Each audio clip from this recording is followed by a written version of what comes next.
proyecto ha sido una oportunidad para reunirnos y ponernos al día en las actividades que se están desarrollando en el proyecto desde hace 2 años. El año que viene vamos a entrar en el último año del proyecto, entonces será bueno como recapacitar, ponernos como en una especie de evaluación intermedia interna también y de pensar cómo vamos a plantear las actividades del último periodo y también qué planes de futuro tenemos si pensamos que este proyecto puede alargarse, si pensamos que puede ampliarse a otros países. Entonces, lo interesante que pasó en esta reunión es que presentamos o invitamos a 3 países más de la región que tienen mucha experiencia en evaluación de políticas, como son Brasil, como son Chile y México. Y en estos 3 países nos presentaron 3 temas que son muy interesantes. En primer lugar, en el caso de México, lo que observamos fue que había un trabajo muy bueno a la hora de afrontar y de manejar los temas relacionados con los objetivos de desarrollo sostenible. Porque México lo que plantea es que hay que priorizar las cosas, que no se pueden atender exclusivamente todos los objetivos, sino que hay que decantarse por algunos que sean estratégicos y que puedan hacer que los otros objetivos se vayan cumpliendo, ¿no? Y la otra cuestión que me pareció muy interesante también es el hecho de que Brasil está en este momento entrando en un cambio importante de administración. Los gestores de la administración pública siguen siendo los mismos que las mismas estructuras que vienen desde hace años, pero tienen que enfrentarse a un reto de cambiar mucho modelo, mucho estructura del Estado. Entonces ellos tienen unos modelos de trabajo en los cuales el Estado trabaja con la sociedad civil para implementación de políticas. Y esto a nosotros nos parece muy relevante porque normalmente estamos acostumbrados a que la política pública se implementa solamente desde el gobierno o desde el Estado. Lo que nos dice Brasil es que las asociaciones, la sociedad civil puede ser un socio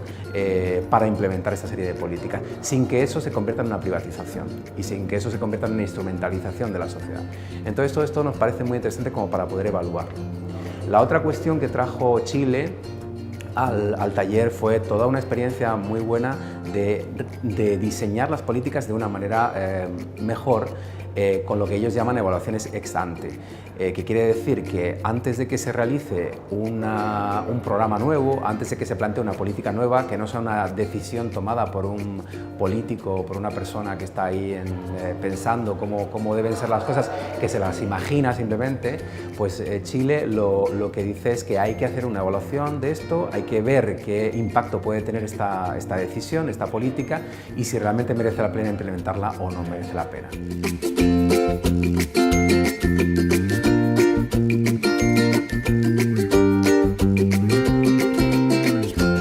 Todo esto se cerró con la presentación de los casos de cada país, de los 6 que forman parte del proyecto,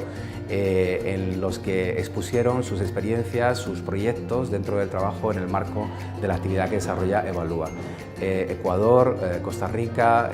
Colombia, Perú, Paraguay y Uruguay.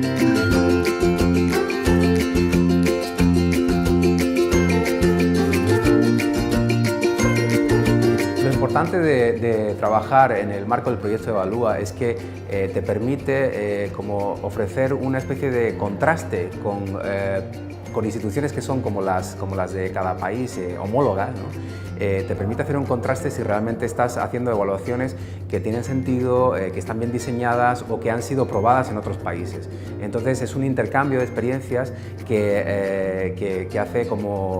que le da una validez externa a lo que tú como país estás realizando, ¿no? Y que te pone también en unos marcos de trabajo que empiezan a homogeneizar la forma de hacer las políticas públicas, porque al final los problemas en política pública son todos muy parecidos en cada uno de los países, con toda la diferencia que hay en cada uno de ellos, pero al final los problemas son muy similares, y también las evaluaciones que se plantean con metodologías y con desafíos muy similares en todos los casos.